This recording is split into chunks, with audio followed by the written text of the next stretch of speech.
Sanctuary, The Final Frontier. These are the podcasts of Westmarch Workshop. Our continuing mission to explore strange new builds, to test out new items and new content patches, to boldly talk about things that people have probably already talked about before. Very nice. That was from Reading Rainbow, right? Yes, that actually starred the guy from Reading Rainbow. So yeah, we can go with that. Keep it flowing in from the pre-show. Yeah. So I think people have been asking for a guest for a while. Finally, he had to leave early, but you guys heard it right there. We got what's his name again? LeVar Burton. He was here. There we go. So thank you, LeVar, for doing our intro. We plan on having lots of celebrity intros, mostly from kid shows in our past. Yep, definitely. But it's kind of strange for me. Like, a lot of the shows that I watched as a kid was actually Nick at Night. I watched more Nick at Night than I did Nickelodeon. So I watched very little Ren and Stimpy or Looney Tunes and such, but I watched a ton of Happy Days, I Love Lucy, Bewitched, Mary Tyler Moore Show, The Dick Van Dyke Show, and things like that. No, I'm with you. I think Nick at Night made a lot of our childhoods very confusing, watching old shows. But we are having the Fonz on a future episode, so Henry Winkler. Yeah, Henry Winkler's coming on. Not as cool as he used to be, but still Henry Winkler. Yeah, they just when they stopped putting jukeboxes in restaurants, he lost a lot of his cool factor. He just didn't have that trick that he could do anymore. Yeah, can't fix the jukebox. Don't got the cool.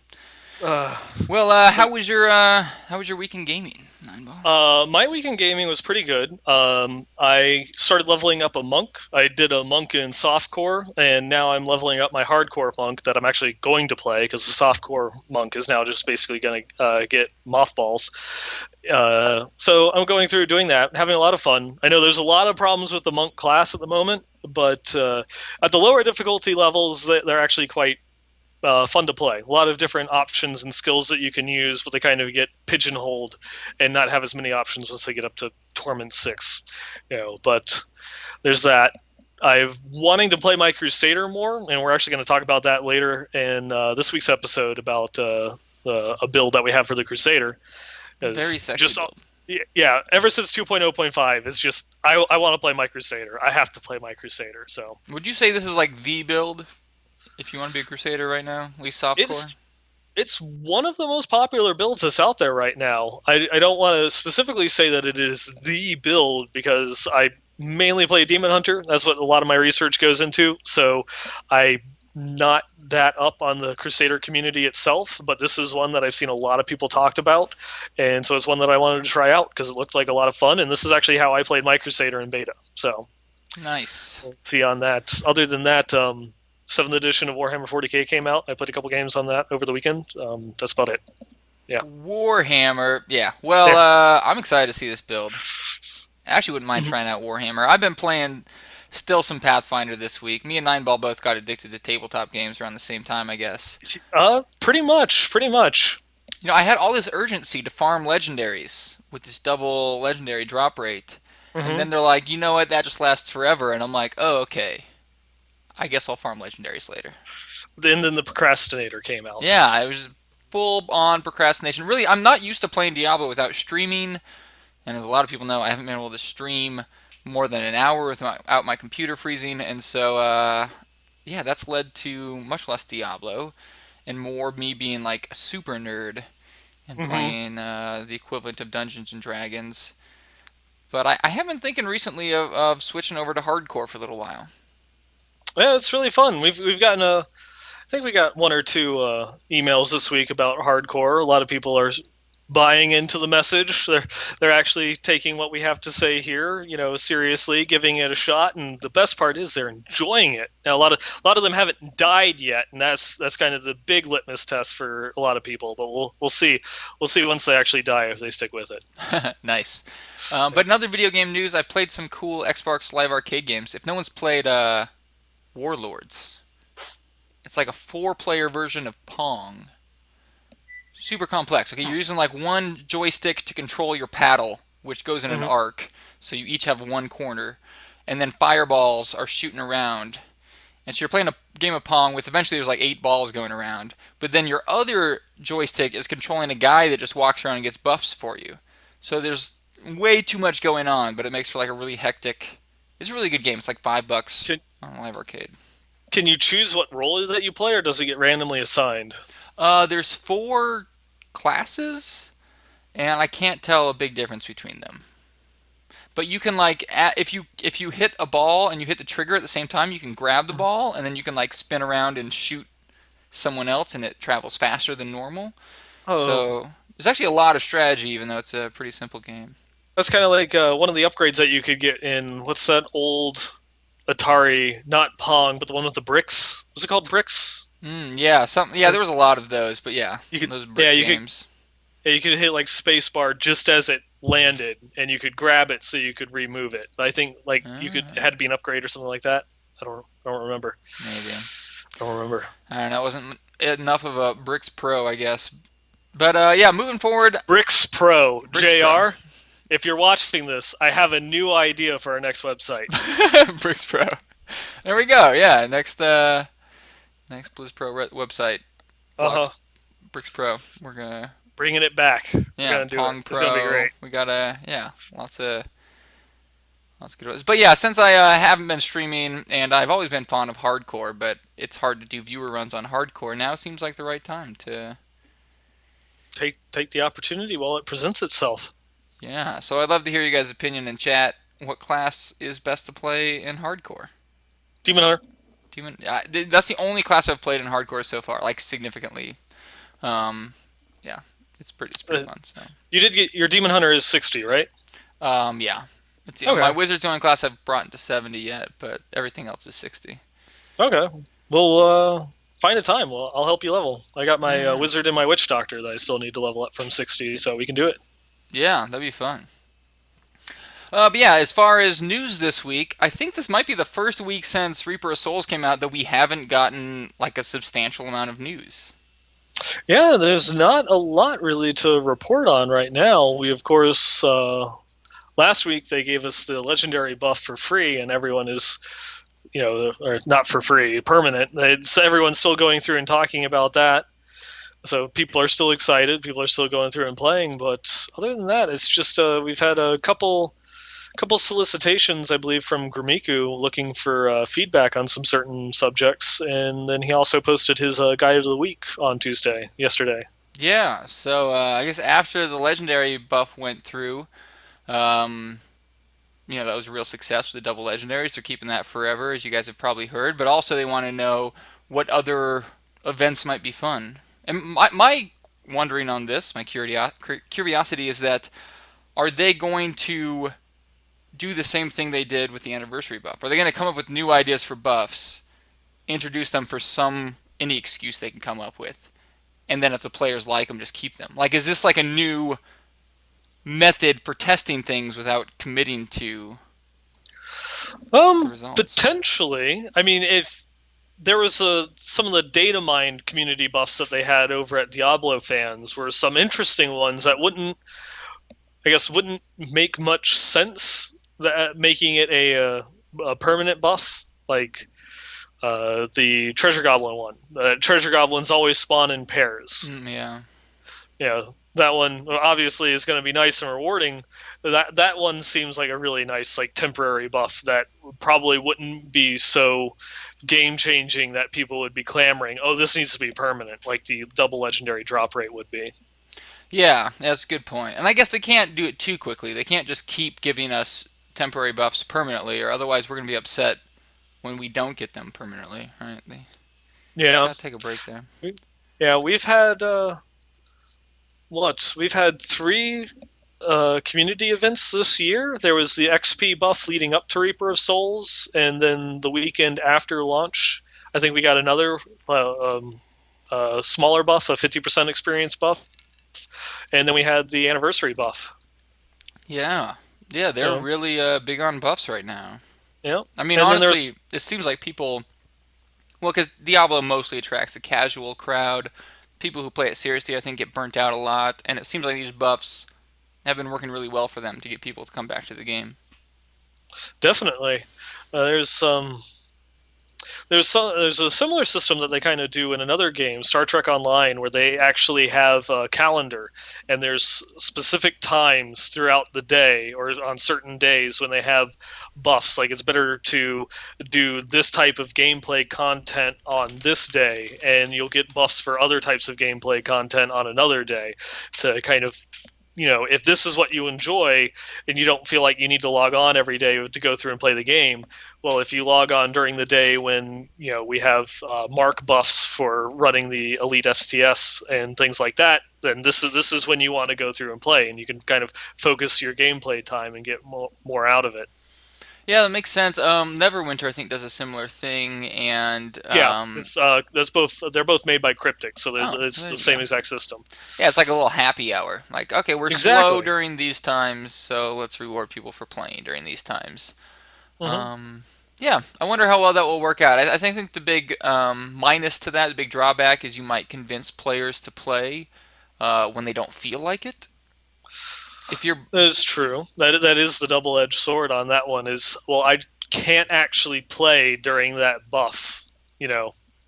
yeah, not quite what I was referring to, but also a good point that people might feel penalized. But also, I think if you're burnt out, but you're a min maxer like me and some of the people that watch, then you might play anyways, even though you don't even feel like playing, and just get further burnt out of the Hmm. game. So I think especially with games like Diablo, they need to be careful with how much they incentivize people to play, because I think it's easy to get burnt out of a game like Diablo if you're playing a lot, if you're playing every day.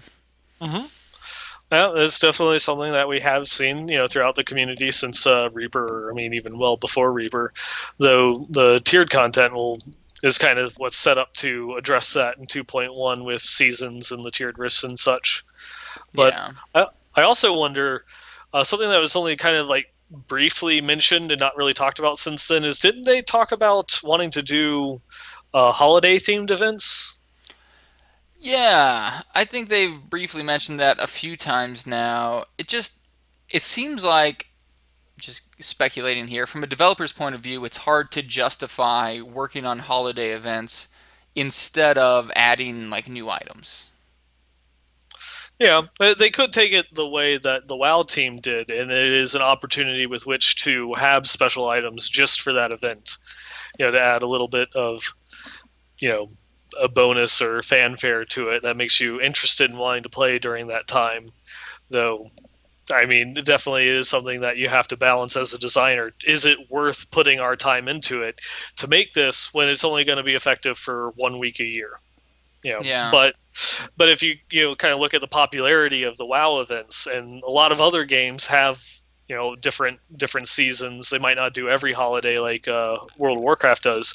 They definitely do. Your Christmas, Halloween. Some of the big ones that are celebrated. By a large number of the players and such. What I would actually like to see them do with Diablo is there are in-game holidays. One in particular, you have what is it? Um, Dang it! I now it eludes me, and I feel like I'm failing all of the lore fans out there. It's like All Souls Evening or Lost Souls Evening. It's when the soul all across Sanctuary, the souls of the dead, kind of come back. They kind of more in line with the mortal plane, Hmm. and if you are kind of in tune with that type of thing, you can actually talk with the dead and learn from the past spirits and such. That would be kind of a cool event to run instead of just having a Halloween event. Actually, having sanctuary holidays, so that you could give kind of a lore flavor to it and put little interesting tweaks on it. You might not have, instead of people and the kids going out trick or treating, it's the parents having to go through and save their children, keep them indoors because they might get possessed by a ghost, and little themed quests like that in like Westmarch that you have to go through, and you have a new event that spawns where you have to save kids from the ghosts. That's like little tiny cool things that would be fun. Yeah, I think that's a really good point. And the way that these promotions have been working so well, I could see it being worth it for them to add some content. Assuming that they didn't do any new art, like if they just reused things that were already in the game, so it didn't take some of the art budget and time.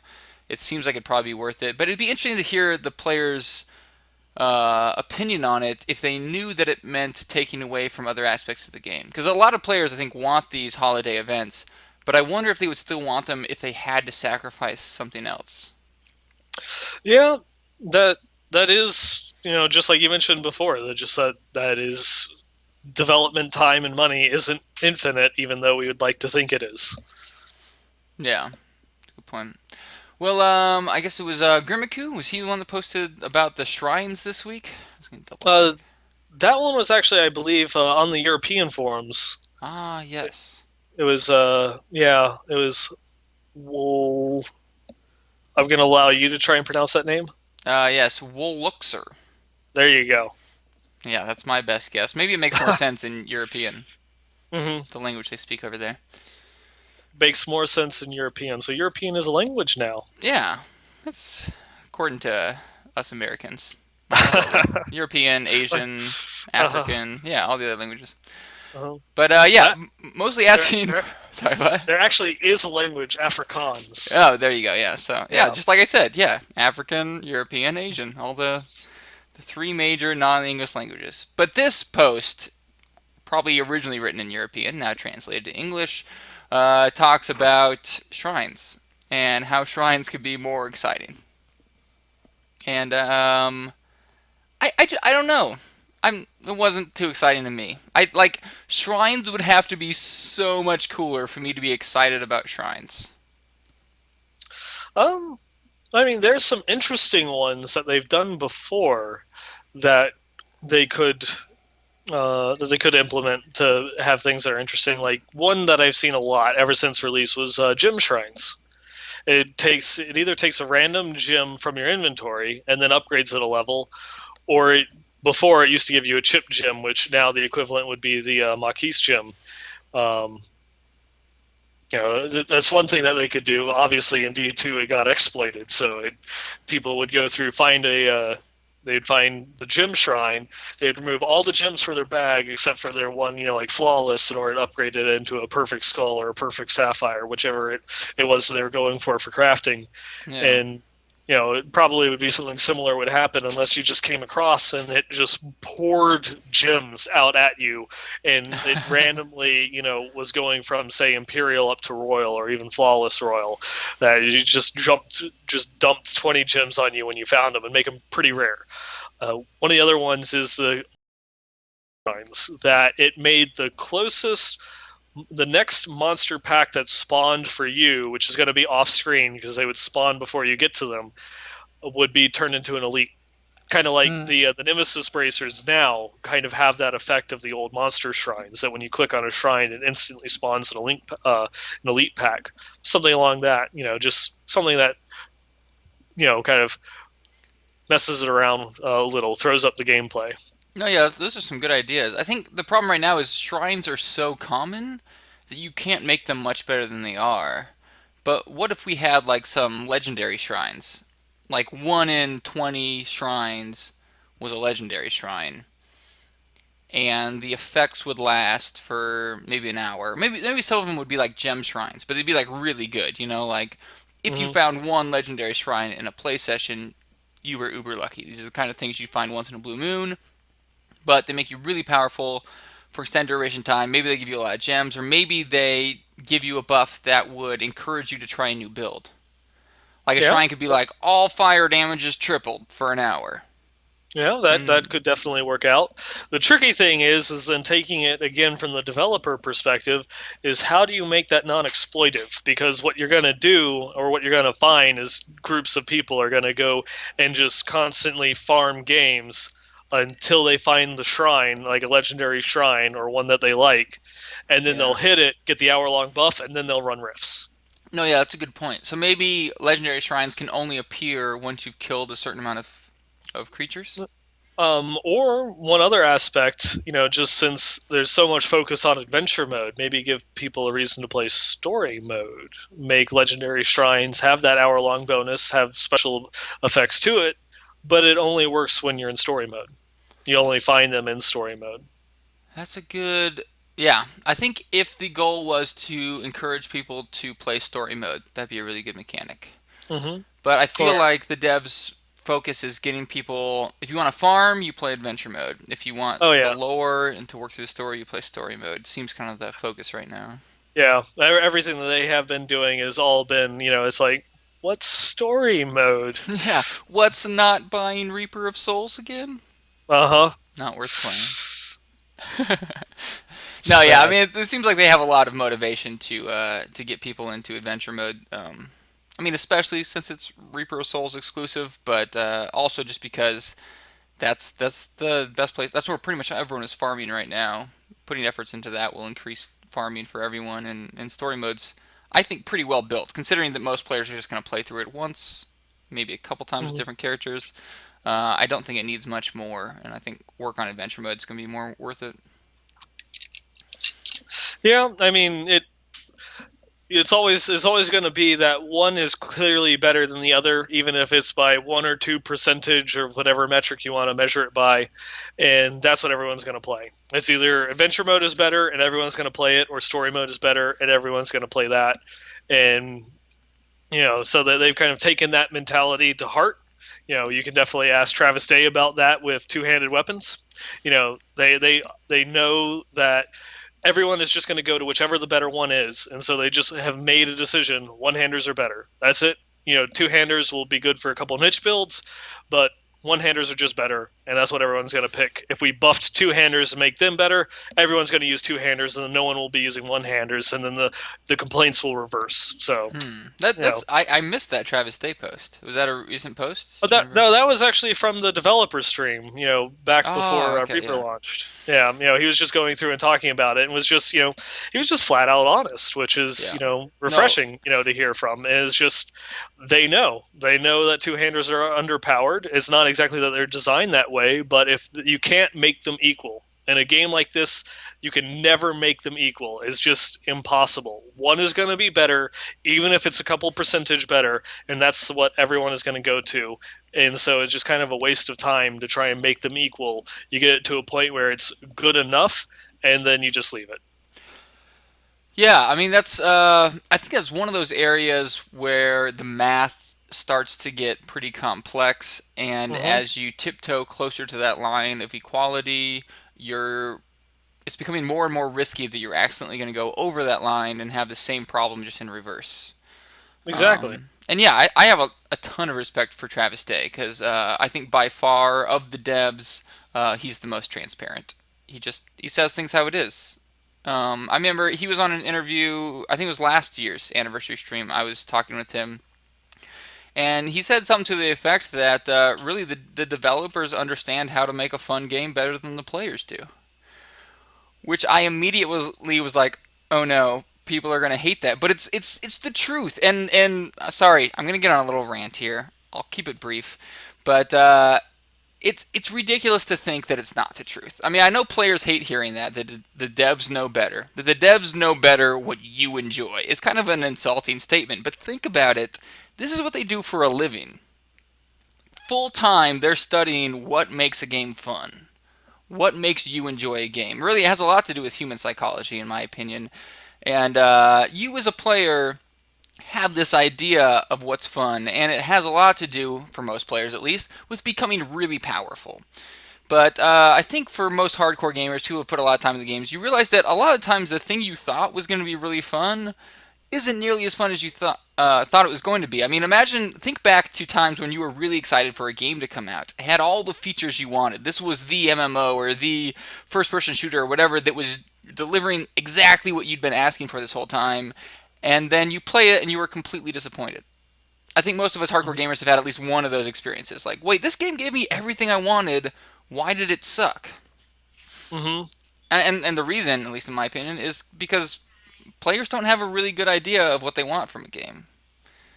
Yeah, or it could just be that there's certain games that do that but don't provide a challenge, and it just becomes too easy, and there's no real reason to go back and play it. Yeah, that as well. Yeah, I mean that's definitely a situation a lot of the times. But yeah, overall, I think human psychology is complex, and it's not too ridiculous. In fact, in my opinion, it makes a lot more sense that developers would understand that more than we would. But the fact that Travis Day just said that was both bold, but also very, I think, respectable that he was being so transparent. when most game developers are very political. Try not to say anything that's going to upset even 20-30% of the population. This is the And internet. yeah, You upset everybody with anything you say. that's true. And yeah, from a PR perspective, it makes sense to be really careful about what you say and how you word things. But I think when someone is that honest, when they really say what they feel, even if we disagree with them, a lot of respect there because there's a lot of pressure, I think, in game development and in other big industries, media industries, movies, music. There's a lot of pressure to not say anything that's going to upset a large group of people, Hmm. and it causes them to be much more secretive about how they feel about the game and what they're working on. Yeah, I mean, you can see that in just how many developers are actually going out and actively engaging with people on Twitter or on the forums and such.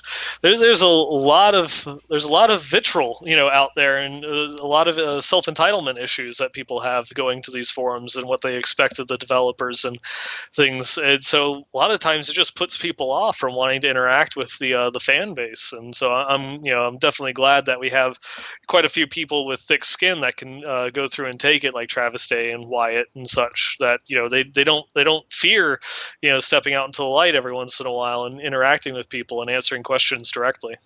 Yeah, definitely. And I think it's especially hard for companies like Blizzard.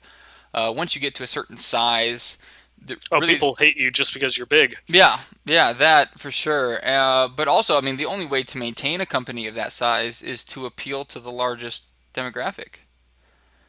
I mean, you can't be a giant multi-million dollar company and just appeal to a really small niche of gamers. You at that point you really have to be selling millions of copies, and the best way to do that is to appeal to the largest demographic. And right now, largest demographic gamers, no doubt, is casual gamers, and so, albeit in my opinion, Blizzard's really good at appealing to multiple demographics. It's going to be a lot harder for them compared to a game like Path of Exile that has a very small group of people. People who play Path of Exile are hardcore players that like uberly complex games, and so Grinding Gears can just they know what those players want because they are those players. They just do what they Hmm. think is really cool.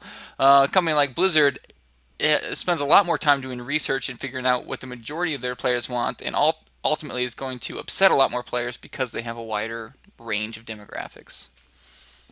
Definitely. No, I think you know that's the one thing, talking about the game again. World of Warcraft has actually been doing pretty well going into Warlords of Draenor, and has a lot of people excited. Is they're now adding in a different level of difficulty for the game, Hmm. because all it always was about, oh, who could clear heroics, who could clear them the fastest, all that types of stuff for the world first. And did 10 man's count, 25 are the only legit kills. Oh no, this boss is like impossible on 10 man, so that's the true legit kill, all this type of stuff. And now they're just going out and they're doing the hardest difficulty. They're ramping it up another notch compared to what it is now, and they are kind of nerfing the rest of the content. They're making what we know as heroics now easier, and then the new mythic difficulty that they're coming out with in Warlords is taking it up a notch. But they're also making it 20 man only one size, for this type of content. And this content is going to be, balanced around this particular raid size. And it's just, the people that want hardcore content, here you go. This is going to be the most difficult encounters we've ever made. Period. Hmm. Bar none. This is for you, and it's kind of optional for everyone else. That makes sense. Get a little off topic. I would love like mythic five mans. I want like super hard, like only a couple people content. They kind of did that with challenge modes. There's no rewards for it Yeah. besides cosmetics, but yeah, that's getting my gold set on my warlock was probably one of my greatest accomplishments No. in Mist of Pandaria, and it was rough. It was rough, but it was fun. Yeah. I'm not a big fan of difficulty levels in general. I think it takes away some of the integrity of getting a kill when you can do it on super easy mode. But I have to admit, it makes sense for a company like Blizzard to do difficulty modes because you're going to have entire range of player skill. But we've been ranting for a while. I wanted to mention a Google Chrome plugin really quickly that just hit the internets. It's Shoot it up. called Diablo 3 Profile Plus. Just the plus sign. Diablo 3 Profile plus sign. And what it does is when you look at your BattleNet profile, your character on BattleNet, it adds stats for elemental damage and elemental elite damage. So if you're like a Frost Wizard or a Fire Crusader, you have this damage number on your character sheet, which doesn't mean much because you know you're getting all these bonuses from elemental damage. And unless you're going to do the math yourself or find some Excel sheet to do it for you, it's hard to tell exactly what your character sheet damage really is effectively. And this is pretty awesome. It just shows you, multiplies all the elemental stats on your gear, gives you a number, multiples the elite damage, and gives you another number, and much more accurate to the actual damage you're doing. And yeah, it just automatically shows up as soon as you download the plugin on Chrome. Yeah, because when you're going to be, if you're running a bunch of elemental damage, most of the skills that you're using are all towards that element anyways. So it really benefits, high-end players so that they can have a better idea of how much damage they're really doing. Because since they're already going to be playing focus builds, it's not like you need to know what my lightning damage is, what my fire damage is. Most of the time, all of your skills, same elemental type. Yeah. So hopefully they add this just normally to the Battle.net profile. But until Yeah, then, download the Chrome plugin, Diablo 3 Profile Plus. that could spawn a whole nother conversation about giving players what they want. We want better tooltips. We want more information.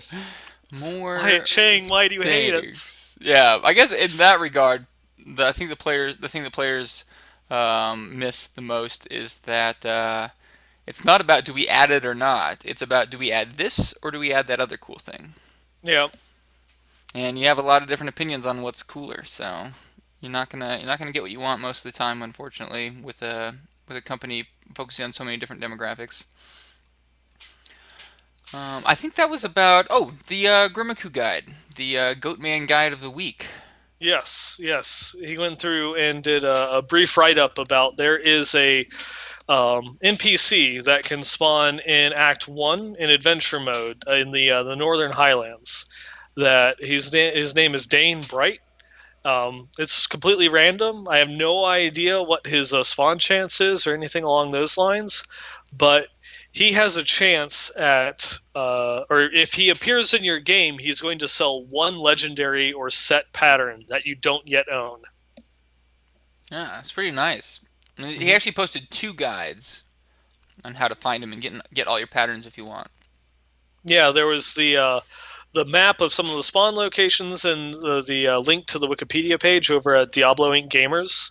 And then there's also the video guide that Arkadin put together. I think I am saying that name right. Yeah, so you're not going to find any super gear. You're probably not going to get best in slot from crafting, but it has gotten a little bit cheaper, and it might be good for gearing up a lower level or just collecting plans if It, you it like to collect them.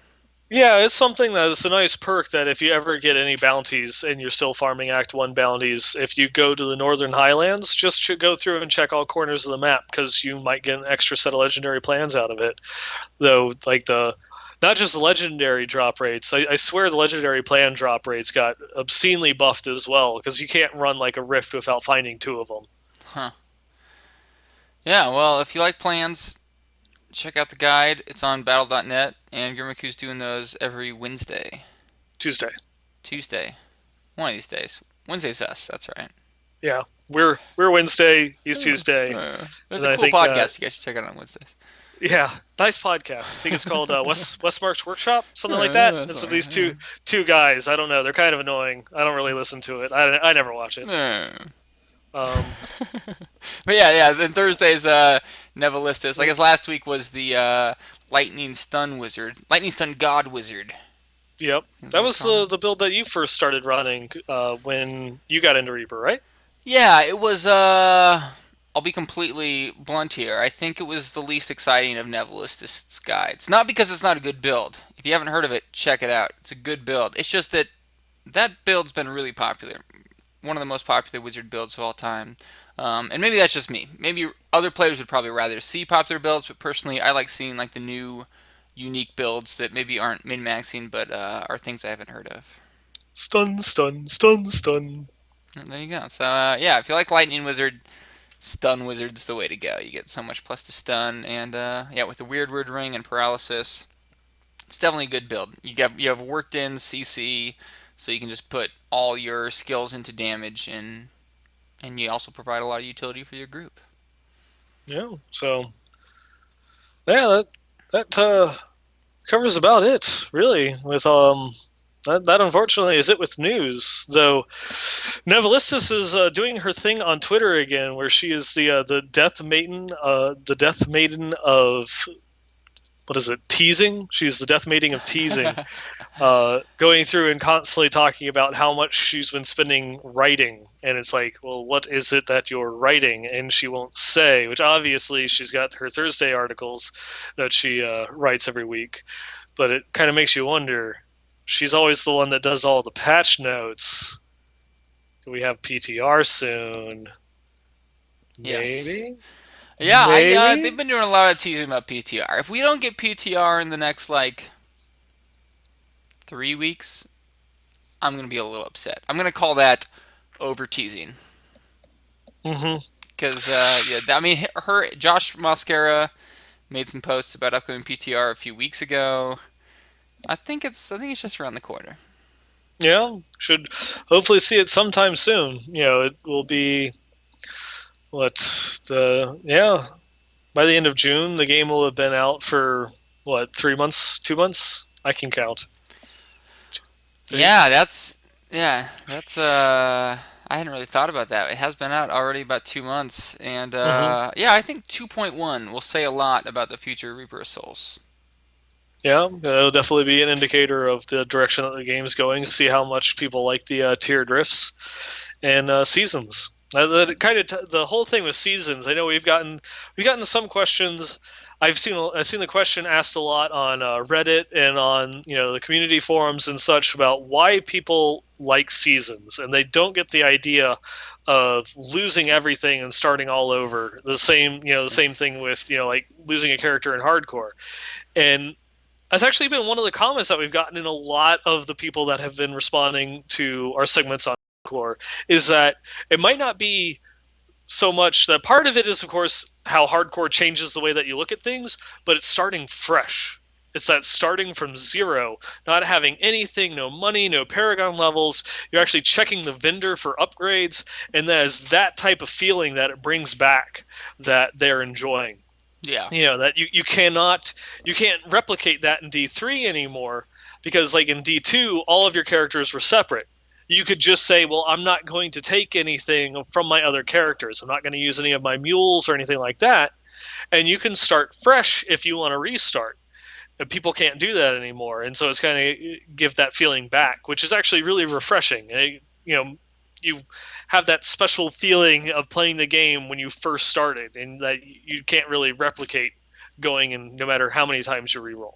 yeah. I think similar to playing on hardcore, it's one of those experiences that you just have to experience to really get it. I mean, Diablo is all about becoming powerful, about farming efficiently, getting the loot, and really becoming that character that you envisioned.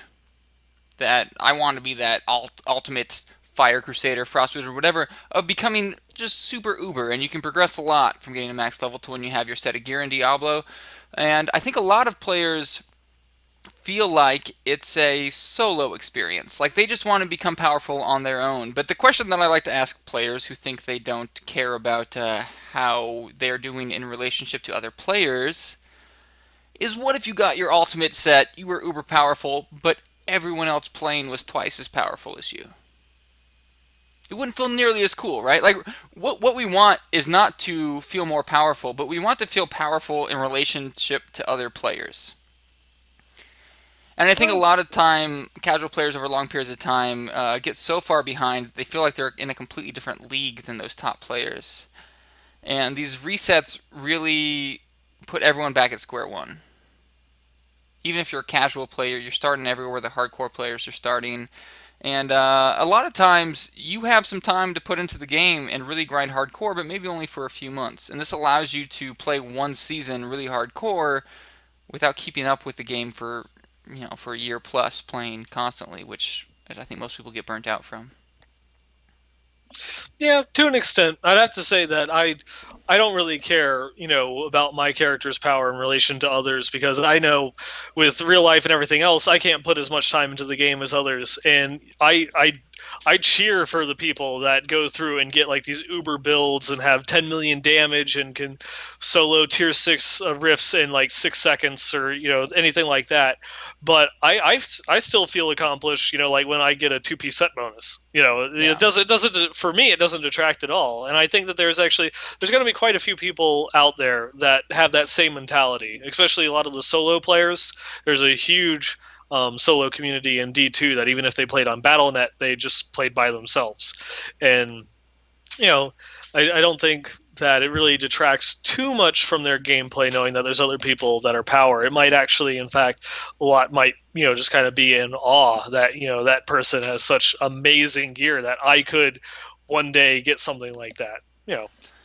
Yeah, I think you make a good point there. I think there's a good majority of players who don't have the time to put in to be a top player, and I think we've all been there.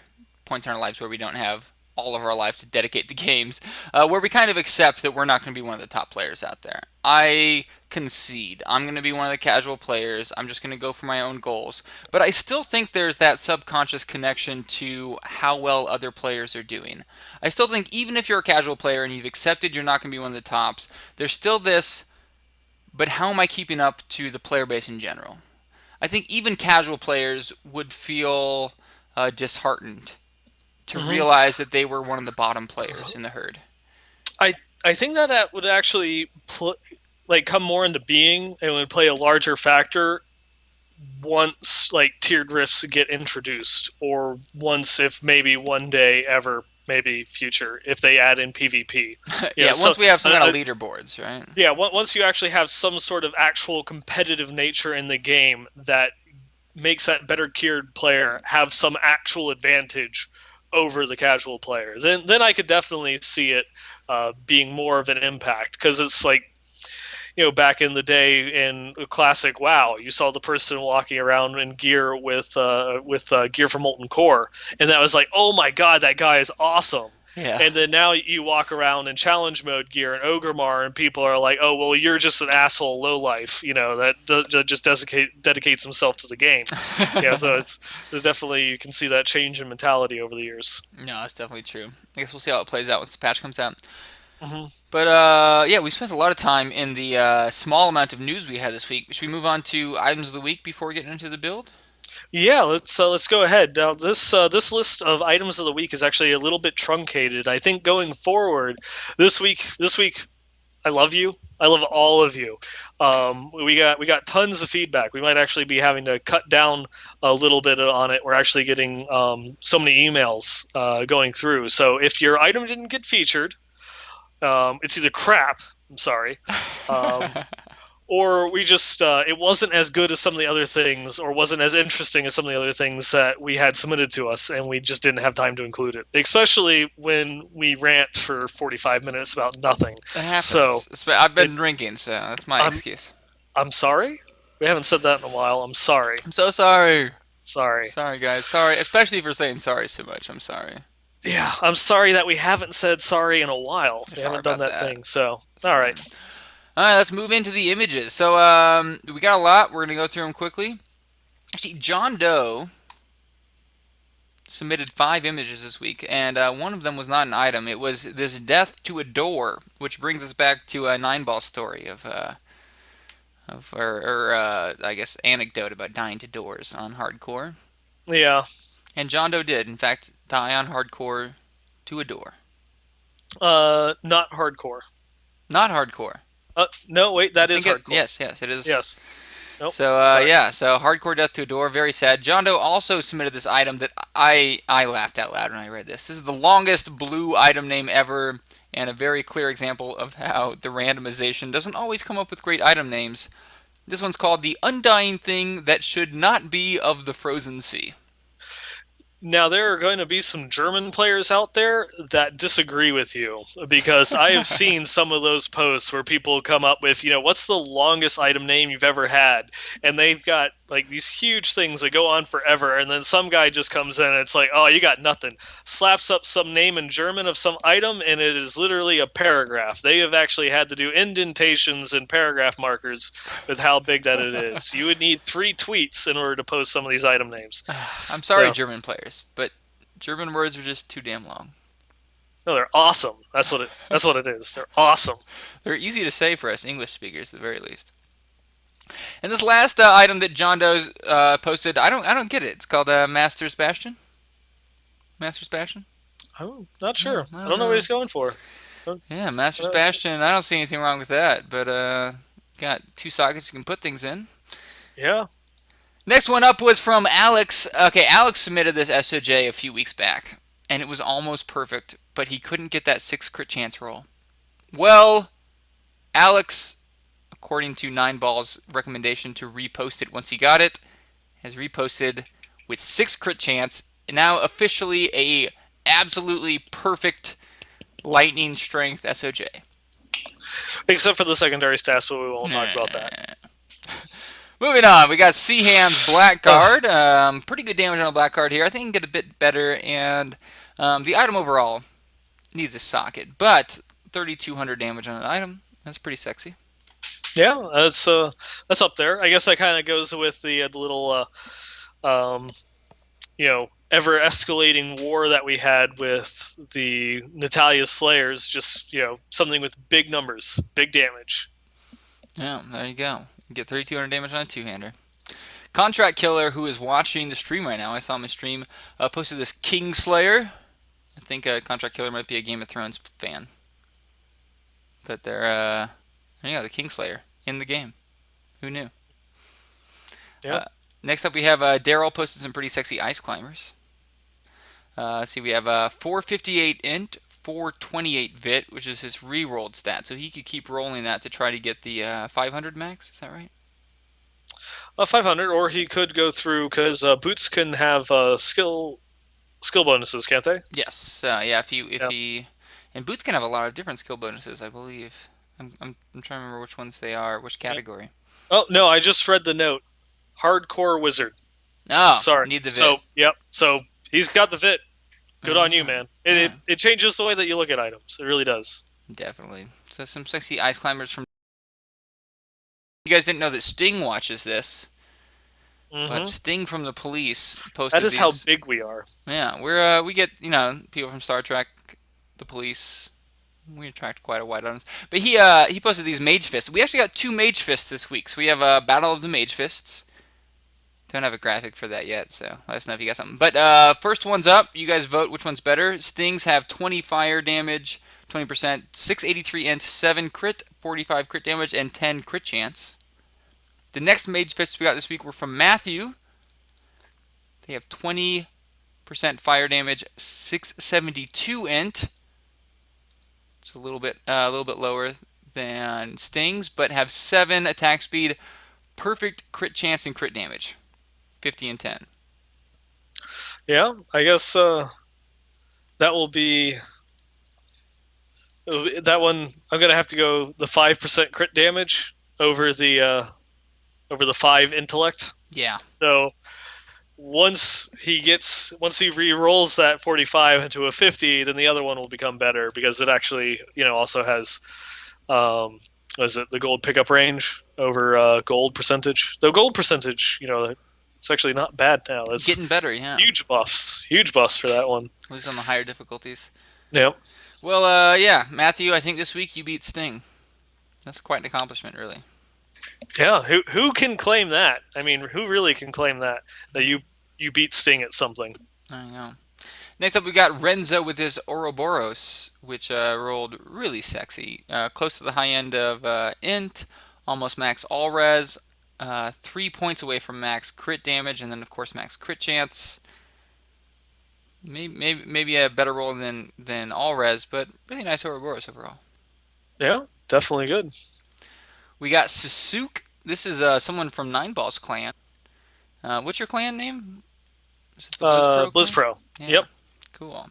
Well, Sasuke posted two Magic Missile Mirror Ball that has 8 cooldown, almost max crit, good int vit, not a bad Mirror Ball at all. I think that's Sasuke. Sasuke! I don't Yep. speak Japanese or whatever language that is. I'm sorry. Whatever language that Sasuke. Yeah, is. that The moon speak. moon. I don't speak the moon elf language of Sasuke. All right. Moving on. We have another competition here. It's the Thunder Fury competition. So Yep, one more set. here we go. So our first one is from Ian. It has 724 int, 7 attack speed, bringing the damage up to 2343. Has a 345 weapon damage as lightning, and of course a socket, which they all roll. Let's compare that to Zoc 292. He has a 2462 damage. That is crazy damage, especially considering it doesn't have attack speed on it. 10% damage, 733 strength, and a socket. Yeah, I'm gonna have to go with that one just for the fact that it has its damage due to damage percentage and not attack speed. Yeah, so Ian, you're gonna have to keep rolling that attack speed into damage percentage, and then we'll really have a competition on our hands as to who has the better Thunder Fury. Yep. Yep. They can keep going. They can keep going, but until then, that one is the damage percentage is superior. I think so. Well, we got Zubu. Zubu posted these Tasker and Theos, which rolled very close to perfect. The important stats are perfect. 7 attack speed, 50 crit damage, 10 crit chance. And they have yet to touch them. Yeah, I mean that one. I guess the only real thing worth re-rolling is your primary stat, really. Yeah. And yeah, I mean to get a perfect trifecta without enchanting, that's ridiculous. Yep. Zubu, if you're ever able to get 750 strength on there, let us know, because that. We want you to go through and send us your item in once you get it perfect. We want you. Yeah. So send us, because that'd be super sexy. The last item actually didn't come from one of our viewers, but came from Reddit. Zach was nice enough to send us this item that was posted on Reddit, which is what they were calling on Reddit the best fire amulet in the game. And it's hard to disagree with them. Yeah, this one is definitely something special. Something special. That is, after re-rolling the crit chance, perfect primary stats. 20 fire damage, 750 int, 100 crit damage, 10 crit chance. There's nothing you want to change about that. In is Countess Julia's, which is one of the most sought after for the basically negating arcane beams. Yeah, like that is. I mean, a lot of times people swap these out. You don't even need to swap it. That's your go-to fire ammy. Got some 27% control and parrying effects. 20% here itself doesn't matter too much. It's mostly just to prevent all arcane damage. But that's a pretty sexy amulet. And that pretty much wraps up our item of the week. Should we show off this Fire Crusader before we do the feedback? What do you think? Oh, yeah, sure. We can go through and do that, see if we actually have time for it. All right. So, yeah, we were planning on showing you guys this last week, but we can't stop talking, and we keep running out of time. That's our biggest problem, isn't it? Yeah, but talking. We kind of control the time, so it's not like we can really run out of time, as it were. It's just whether we want to continue going or not. Yeah, I guess just how much time do you have to listen to us, I guess, is the real question here. Yeah. If it starts getting too much longer over an hour, I know some of the people on iTunes and such, they just say they can't have that much time. They listen to it on their car ride or while they're on their lunch break or something along those lines. But we'll see what we can do in order to go through. So we're showing a 9-ball screen here. The frame rate's a little low, but you guys should be able to see everything important as he shows you guys the build. Yep, I will refrain from nervously twitching around the screen in circles like I normally do when I'm sitting there waiting for people. And we will just go through and get into it. I was always the person in the WoW raid that was just jumping up and down nonstop. Yep. You just jump in those invisible walls, or you find little cracks in the ground and you have to follow through, and you jump over them when there's not a connection. That's how That's you identify which guildies have OCD, I guess. Oh yes, by far, by far. And so this is the basic build for the Fire Crusader. It works mainly off of course, stacking a whole bunch of fire skills, and you've got a lot of utility inside of it that plays into fire, because you still can go through. You can take Akarat's Champion and Steed Charge for some of your utility and your survivability. That also deal fire damage, which just works out well and really kind of it brings the whole build together for the Big Lebowski fans out there. But your two big things with damage are going to be Punish and Blessed Shield. Punish is your generator, and even if you there's an item out there, which I'll get to in a second, that even when you have the item that makes your Blessed Shield free, Punish is still an amazing damage skill, because it gives you a 5-second buff that whenever you block, it does a explosion around your character for 45% weapon damage, and that can really add up, especially with some affixes like fire chains that proc multiple times per second. You can block those hits, and so you turn into a little sun when those fire chains start going off. So that's a lot of fun to go through. And just stand in the middle of a pack watching yourself explode and kill them instead of the other way around. And of course, it's fire damage. The second one, and your big go-to utility spell, is Blessed Shield. This one, it turns with Combust. It turns all the damage into fire, and every time that it hits an enemy, has a chance to explode for additional 270% weapon damage to all enemies within 8 yards of the target. And since it, of course, will bounce to at least 3 targets, you have a chance of having that one explosion go off per throw. The more enemies you have around you, the better chance that it will get. Condemn is more or less just there for an extra nuke. It's the Reciprocate is actually one of the weaker skills that are out there, because you yourself aren't going to be taking that terrible amount of damage within that little 3-second charge up period. And even if you do take like your whole health bar and damage, you're talking only 200,000 extra damage on something that's going to be critting for millions anyways. So not terribly effective, but it's fire, so it's going to scale with all of your gear. Finally, you have Steed Charge, which also, you set a path of fire on the ground to do a bunch of damage.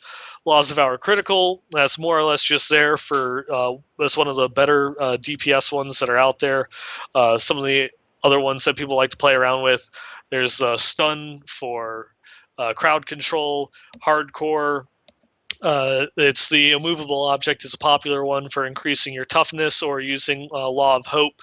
Stop Time is an incredible get out of jail free card. It gives you 3 seconds with which to try and kill a mob and not die yourself. So those are some other options out there for hardcore. And then of course you have Akarat's Champion, which the web interface skill build hasn't been updated. Doesn't increase your attack damage. It actually just increases your damage itself, and then makes it so all of your attacks deal a certain amount of fire damage whenever you hit an enemy while in that form. So it's just an extra big DPS boost. Yeah, I could talk. And then going into the passives, again, none of these tooltips are correct. Towering Shield, it just increases the damage of both your Punish and Blessed Shield by 20%.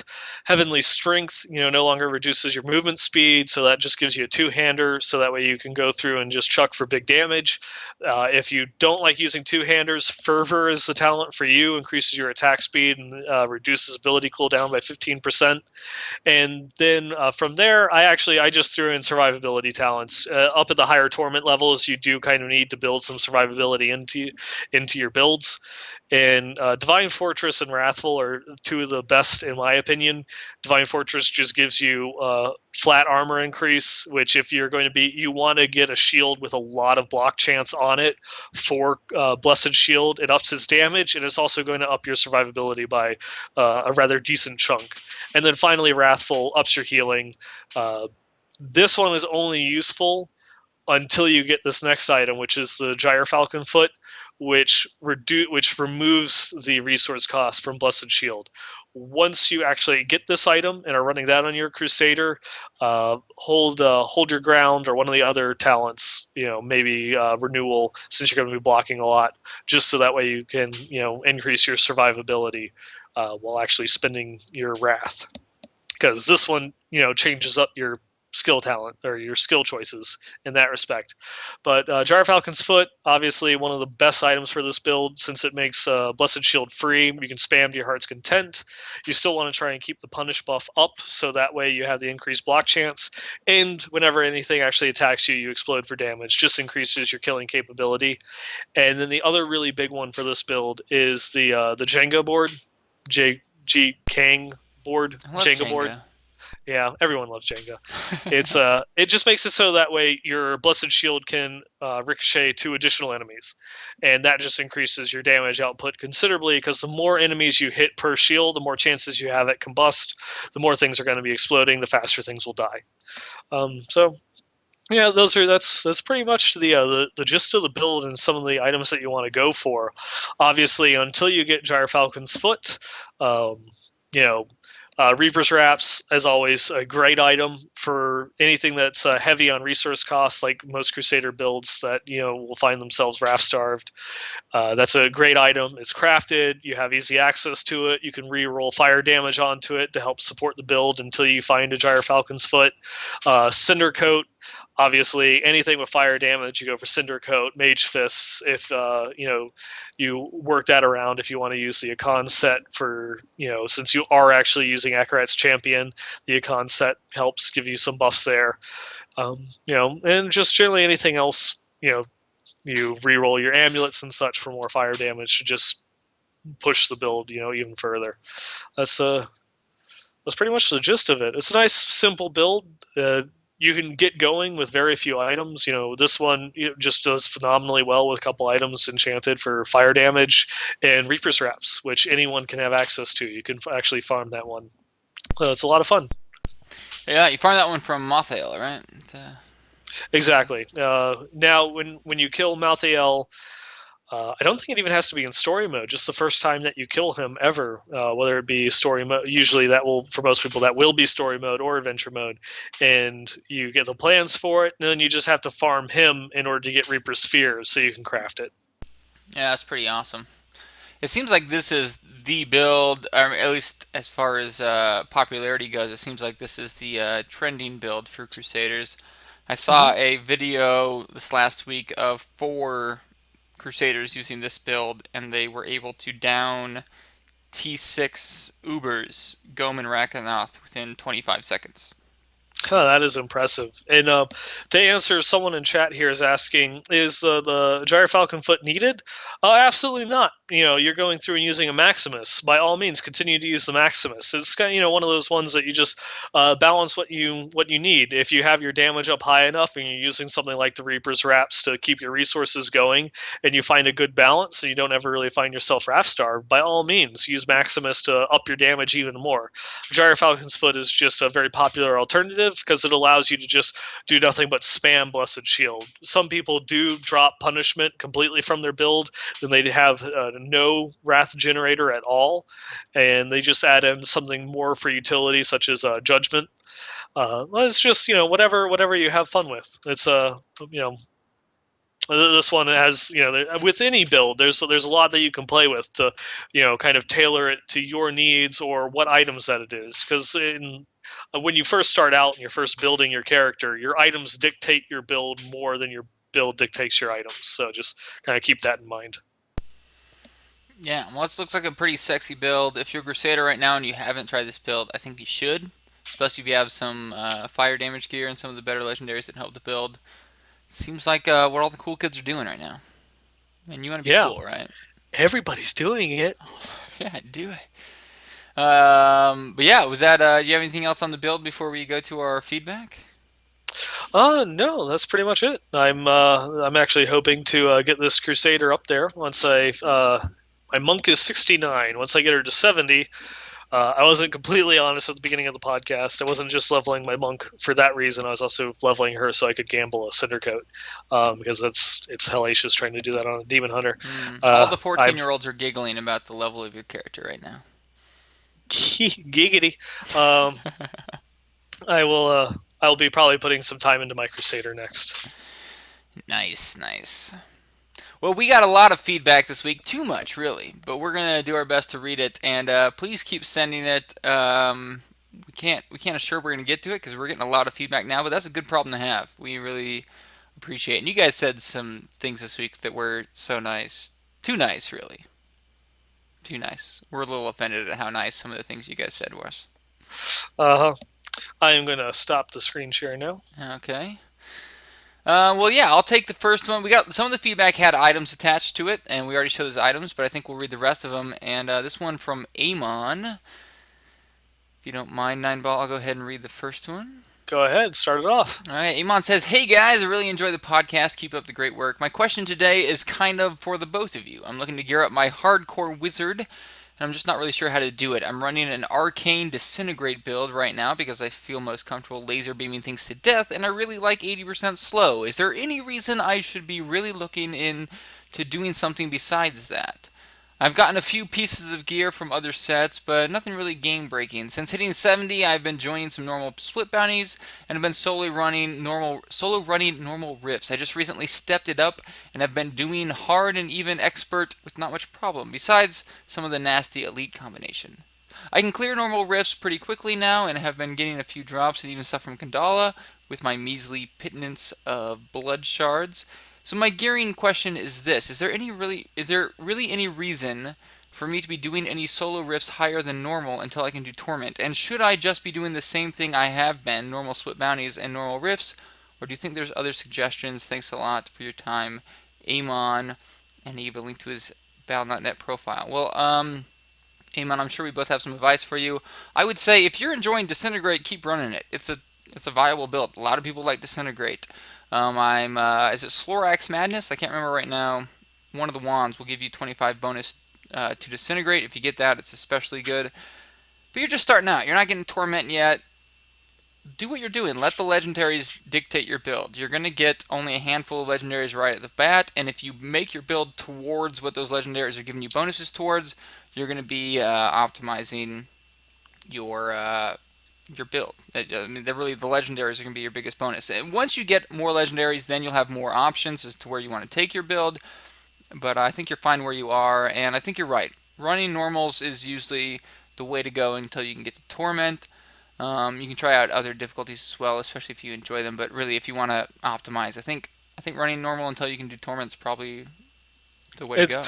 it's the best use of your time, really, since you're not getting any increase in legendary. The only thing that it really is giving you is the experience gold, and then you have the increased blood shards from bounties, and then the small chance of finding Imperials on Master. It is just better to spend your time farming normal until you feel comfortable going into Torment. Um, and just to reiterate what Archon said, just take it slow. You're playing hardcore, so obviously mistakes cost you dearly. Just take it easy, go with what you're comfortable with, and just go from there. I would say, since you're a wizard, maybe once you're around 5 or 6 million toughness, you can kind of venture into Torment safely. But just make sure that your damage is up there. You want at least 700, 800,000 damage, so that way you contribute to the bounty runs or to the rift runs once you get in there.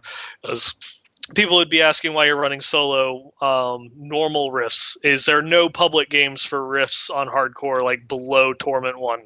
So that's it's one once you feel comfortable that you can play in Torment, you can go in there and start just hopping straight into rifts, and you'll find the items will start coming faster. And yeah, also I think you're right. Doing bounties until you can do rifts, probably the way to go. Adventure mode is a lot more efficient than story mode. Hmm. Let me see. There's another one. We had this one was kind of sent in to us from David. Not really feedback or anything. They just wanted to go and show off their character. They submitted a zoo demon hunter, which is the exact thing that I want to do. It's the 4-piece Marauder set with the cloak of Garwolf. So they've got their entire set of animals, all of their companions, alongside 3 wolves instead of just 1. And I'm sure probably is going to be going through and using Sentry and just throwing all sorts of minions out there and just having tons of fun running around crazily. What I would want to do with that build is just like start doing strafe. Well, I have all my animals out there going through and killing everything, and I can just be crazy and spin in the background. Yeah, Uh, and David also included a screenshot. I threw up on the screen. You can see all of his pets up there at once. I would say that's probably, at least amongst the casual players, the build that everyone's going for. It's kind of fun having an army of people following you, or of animals in this case, following you around. yeah, and the one big thing with that is just because you have to use the Cloak of Garwolf in order to do that, you can't get the Cinder Coat, so you really have to get a ton of resource cost reduction if you want to continue to use Cluster Arrow. There you go. Looks like a pretty sexy build. Let's see. Next email we have is from Simon. He said, I'm playing a monk class since the beginning of D3, and I love it. I have a question for you. What is your feeling about monk class two-handed weapon, the Daibo? I'm very frustrated every time I drop one of these weapons. They seem to be pretty cool with proc, which can lead to build changes, but it's always a huge DPS down for my character. Is there any torment greater than 4 build with Daibo? How Blizzard can make them more appealing? And Simon, I think this kind of leads to our last point that two-handers just aren't as good as one-handers right now. Except for a few cases, mostly with Crusaders. One-handers is the way to go, which leaves Daibos kind of out in the dust.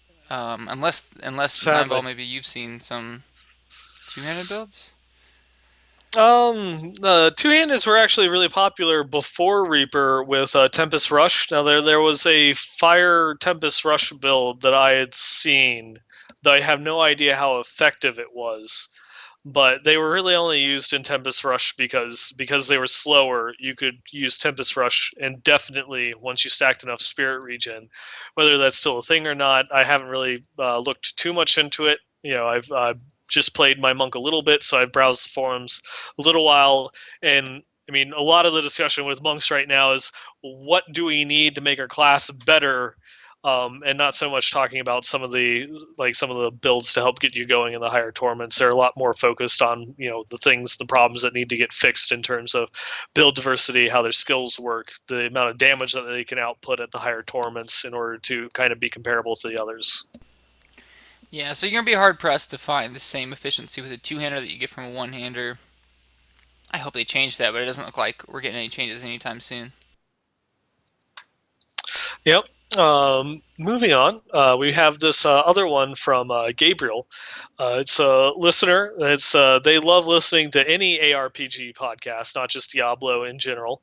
But they find a lot of the most interesting thing that they find is discussion when games like Diablo or Path of Exile, etc., talk about is their mechanics, and you know he specifically calls you out on this one, Archon, and say that you are, one of your goals is to actually get into video game design.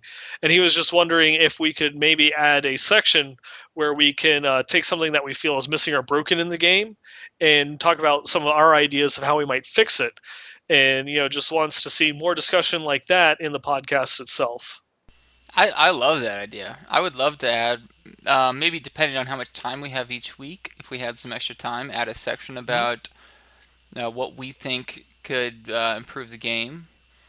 Maybe speaking to his email just really quickly, if you want to know my insight, I think the thing that can improve the game most right now is more game modes, which is what they're doing with tiered rifts. But I hope they take it a step further. I think um, they're trying to capture a lot of those hardcore players with a game like Diablo, which is inherently very casual. It's hard to keep the retention of someone who's putting in thousands of hours into the game. And if we had just if we had a state like World of Warcraft where you have, half a dozen different ways you can spend your time to be improving your character, I think it could provide a lot more gameplay before players got burnt out. Mm-hmm. But yeah, I think that'd be a lot of fun to just, when appropriate, when we had the time, uh, focus on one aspect of the game that could maybe use some reworking, and maybe even get some player feedback and discuss it on the show. Yeah. So thank you for the feedback, Gabriel. The next feedback I want to read was from Matthew. He was the one that submitted the BLACKGUARD Yes. 3200. But he also has some good feedback. He said, "Hey guys, I'd like to say what a great show you guys put on. I was starting to get a little bored with Diablo when a friend suggested we make hardcore characters from an idea he got listening to a podcast. I inquired about which podcast it was, and when he told me it was Westmarch Workshop, I went and gave the latest episode a listen. I enjoyed it so much over the next day, I listened to all the previous episodes. We're getting quite well with the hardcore. We're getting on quite well with the hardcore characters. Just got enough gear to start running Torment 1 on our Wizard and Crusader combo when the beautiful gloves attached dropped for me. But oh, I'm so sorry. I said Blackthorn. He was the one that submitted the perfect Mage Fists that beat Sting's Mage Fists. So I apologize for Hmm. that. He says he'd like to say thank you for reinvigorating my interest in Diablo, but no thank you for giving me a hard decision between playing hardcore or softcore when seasons come. Keep up the good work and good luck on your future endeavors in Sanctuary. That is so cool, Matthew, because I gotta You, say, I was wondering if anyone cared to watch the previous episode, since sometimes we talk about the news, and it was cool to hear that you went back and really, I really appreciated the feedback. It made me feel really good about the show. hmm Yeah, definitely. All power to you. I love that you're enjoying hardcore. And come on, be honest. It's not a hard decision anymore. You're going to be playing hardcore when the seasons come out. Just accept it. You're going to be doing it. If you're serious about Diablo, I think hardcore is the way to go when the seasons come out. Uh-huh. Because I'll tell you one thing that, whether you're a hardcore player or not, does when I was playing Diablo 2, I was softcore. I didn't play hardcore. Back in my younger days. But it was awesome going through and looking at the leaderboards, and because you would see like someone on a hardcore, they were like 98 and they were dead. It would kind of gray out the name when the character died. So I hope that they continue that with the leaderboards going into the seasons and the tiered rifts. You got that guy, he's number one, and he's dead. you know Yeah, I don't know, guilty pleasure. I can say if I'm not streaming regularly when seasons come out, I'm playing hardcore. Because I just think that's. Okay, if you haven't played hardcore yet, or you haven't played seasons yet, just do hardcore seasons. Like, it's gonna be so exciting. And it might suck when you die, but until then, it's so exhilarating to be in this race. Whether or not you're in the front of the race, I think is mostly irrelevant. Just to be in this race, knowing that anyone could drop out at any second because they had one mistake, is Yep. it's really exciting. It's really scary, but that's what makes it so fun. Let's see. And Slumdog Go. Wizard. Yes. I was trying to leave that one for you because you're I'm the wizard. sorry. Yeah, I was just working from the top. I didn't Oh, prepare that. I'll take it. I'll take it. It's a wizard, which I don't play, and it's on softcore, which I don't do. I see how it is. This is actually that what's his name? I'm scrolling up in chat here. Nicholas. The fifth the Oh yes, yes. Vilnil. AKA all Vilnil? the consonants. Yes, yes. He doesn't say how that name is actually intended to be pronounced. He just says that you can call me by Apika, my battle tag. Huh, And it's like, I want to know how you pronounce your name. There you are. I see you in chat now. How are you supposed to pronounce that? Or did you just face roll the keyboard when you were creating your email address? He just passed out while he was making his username for Twitch. Yeah, exactly. All right, going on that. Let's see, where is that? You guys talked about a request from a player for a fire build that didn't require many legendaries, and then you went on saying that fire is one of the hardest elements to gear up, and cold is the element to go to because of CC and stuff. I think we more said that fire requires specific legendaries, and so in order to get an effective fire build going, that it's a little bit harder because you need gear, whereas cold you don't because it has its built-in CC already. Yeah, I had mentioned with wizards, fire builds probably do the most damage, but because you're not getting that CC, you're either going to need more toughness or other people in your group that can help CC to keep you from taking that much damage. He said he face rolled the keyboard. Don't say the consonants. Your entire name is consonants, so we're just not to say it. It's just a silent name, I guess. Okay, so thank you. for telling us how to pronounce your name. I'll forever pronounce it from this point forward. I think that sounded about Uh, right. That sounded. I yeah. think you got it that time. Uh, all right.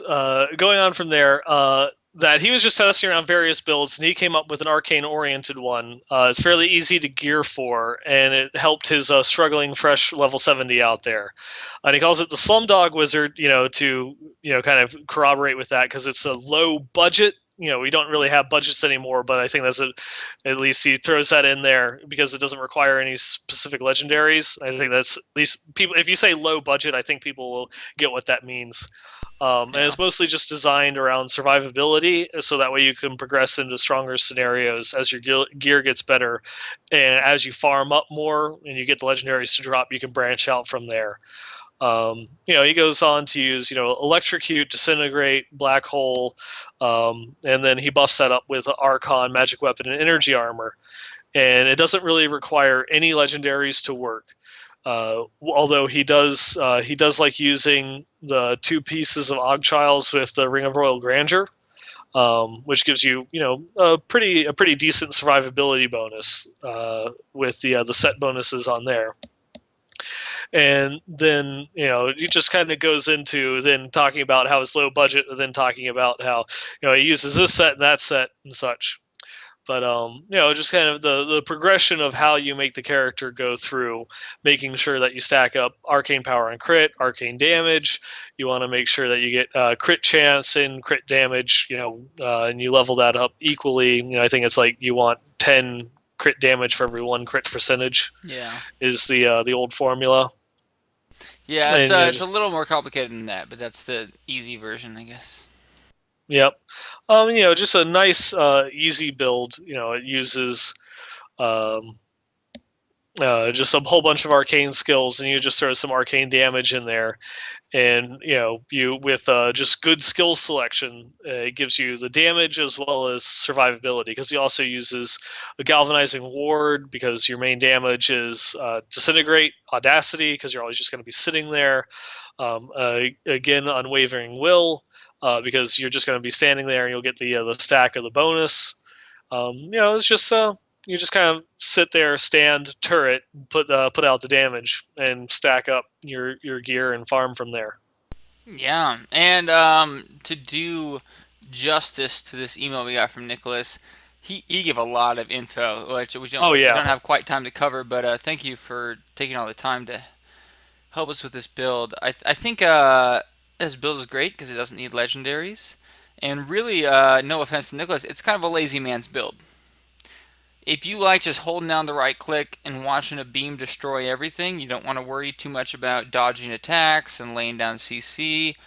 This is a great build to go for. You got your defense built right in from the armor. It's not built in from CC, so you can really just melt enemies away. Especially if you're doing a low difficulty, Archon and Disintegrate are both going to work great. You're mostly going to kill enemies before they get to you.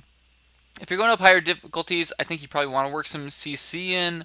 Some skills like Hydra, any skills that do damage over time are going to be more worth it in long fights. But for short fights, especially if you just feel like zoning out, maybe getting a little drunk and listening to some Led Zeppelin or something, this is a good build to go for. And yeah, like you said, it's not going to require any legendaries, but some bonus to Arcane and Disintegrate would definitely buff it. Hmm. Well, yeah, I think that was about it that we got feedback from. Again, if you guys want to send us feedback for future episodes or items of the week, the best place to send that to is westmarchworkshop@blizzpro.com. See, he can say it. I can't. You should do the call out for feedback every week. I have to make a roll check. As long as I don't fumble, it comes out. I've been playing too much Dungeons and Dragons. Uh huh. I'm just gonna start Good carrying old around Dungeons and Dragons. 20-sided dice so I can make roll checks in my day-to-day life. Playing a ton of D&D. I have a lot of dice, and I thought that would prepare me for Warhammer, but I ended up having to buy more dice for Warhammer Oh my because, god. like, yeah, a standard set that you would get for it is like 27 D6s. and Whoa. and even then I regularly find myself needing to, I'll roll it and then I have to pick up a couple more and roll it again. That's crazy. Lots of addition Yeah, going on in it. Are there yeah. any like sided dice that maybe we've never heard of? I mean, I know the standard 4, 6, 8, 10, 12, 20, and I've seen a Mhm. 100 sided die. It looks like a golf ball. Yep. Are there any other weird dice they use for Warhammer? Or are they sticking with the Oh standards? no, pretty much everything that you do with Warhammer is a D6, or Ah, there's a couple of abilities which will be a D3, where you just cut have it the in half. D6 and round up. Yep. Huh. Well, yeah, you know what? Sorry, I know we're off topic right now, but we're reaching the end of the show. I really think Blizz Pro should put on some kind of tabletop stream, even if it was just like once a month. We got to bring Uh, this up. if Jr. is still in the stream, I saw him earlier. He promised the staff members that we were going to play a D&D campaign back in February. It is now almost June, and we have not had that game yet. I think we talked about this on a previous podcast, but I'm just going through and pointing out again. And what really sucks is that JR doesn't actually watch the show in order to record it, to put it up on YouTube any longer. Well, good news So, there is we can talk as much crap about JR as we want to. Okay, so if you guys don't know, JR is one of the founders of Blizz Pro. You guys might know him as Eldorian. mhm. Great guy, but he doesn't have much time to play Diablo. He spends most of his time playing WoW and Hearthstone, and more than that, just running Blizz Pro. Yeah, I was just about to say he spends most of his time keeping us monkeys in line over there that actually go through and put up articles, or at least we like to think that they pass as articles. There's some letters up there in HTML. Yes, a great guy, and the reason that you have these podcasts and websites going. And because we've got no response, I think it's safe to talk as much crap as you want. But Eldorian, if you guys know him on Twitch, he's just at Blizz Pro, right? At Twitch or I'm sorry, Twitter, Twitter. Sorry, Twitter, Twitter. he's at BlizzPro, though he is at Eldorian. If you want to follow him on Twitter, and start tweeting at him that BlizzPro wants their tabletop games. That Do it. will help us out immensely. I know we have at least like 5,000 listeners, so if we don't get 5,000 tweets to JR, I'm coming after whoever didn't tweet him. You're bringing me down, man. Yeah, come on, get with the program. Tweet at Eldorian, Eldorian. And you gotta call out his address next to his phone number on stream Yeah. here.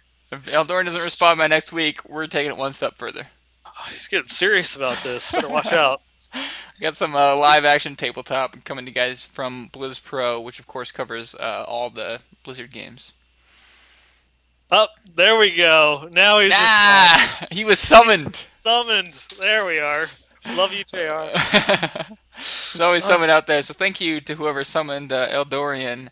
And now that you're here, the secret Well, is we need to set up the first of many, I anticipate, Blizz Pro tabletop sessions yes, yes. to be live streamed. After we make Bricks Pro the Atari based fan site. Yes. I think the site should be completely dedicated to the single Atari Bricks game. Seriously, what is this about? JR, we wanna play D&D. We're feeling super nerdy, Yep. and we want to be nerdy together. This isn't even the after show yet. We're still recording. This is still part of the podcast. Yeah, what are we doing? I drank too much. We're Yeah, still going. people on iTunes and Stitcher, I'm sorry that you're listening to this. We're talking Sorry, about something guys. that you don't care about at all. So I think we need to roll the outro, Why are and you we'll call still it here. driving in your car right now? You've been some kind of crazy road trip. Hmm. Do you want to play my apocalyptic Muppet game? Yes, I do. Yeah, no. I Yes. heard all about Apocalyptic Sesame Street, and I'm down. I'm down to be a character or to game master, but I think Eldorian would make a pretty awesome game master. Oh yeah, he is already dead set on going through and DMing this one. So, but yeah, this man wants to play JR. He wants to play hardcore. I'm So, down. I've been can game master. We are rolling the outro oh, okay. to wrap ourselves up because we will go on for another hour if not. But yeah, I'm down to play. I've been game mastering and could use some break as a player, and I think it made a And pretty good live stream. And follow us on Twitter at Archon the Wizard and at Nineball Gamer. You can also find us on iTunes and Stitcher. Just search for Westmarch Workshop. We definitely appreciate any feedback that you can give us. So please, go ahead, give us 5 stars, give us a review if you like us. That helps us out. Nineball could be Kermit. I like Kermit. I like that. Yeah, okay, there we go. Nineball Apocalyptic Kermit. If you guys want to send us feedback, it's at westmarchworkshop@blizzpro.com. Just email it over, westmarchworkshop@blizzpro.com, and we will have another episode for you next weekend, every Wednesday at 9 p.m. Pacific. Sorry, 9 p.m. Eastern, 6 p.m. Pacific. Too much alcohol. Almost there. I didn't get any lore questions this week. I was at least getting one question for someone wanting me to talk about lore, and then the week that I asked for them to send specific questions, no one said anything. Right. If anyone is still listening, please, I will answer any lore question that you have. Maybe next week, if I don't get anything, I'll make something up and talk about it. LF lore questions, and we'll work on getting the outro to end before the show ends. I mean, as the show ends instead of before. Anyways, outro's already over. Let's awkwardly go back to our intro screen and exit the building. Goodbye.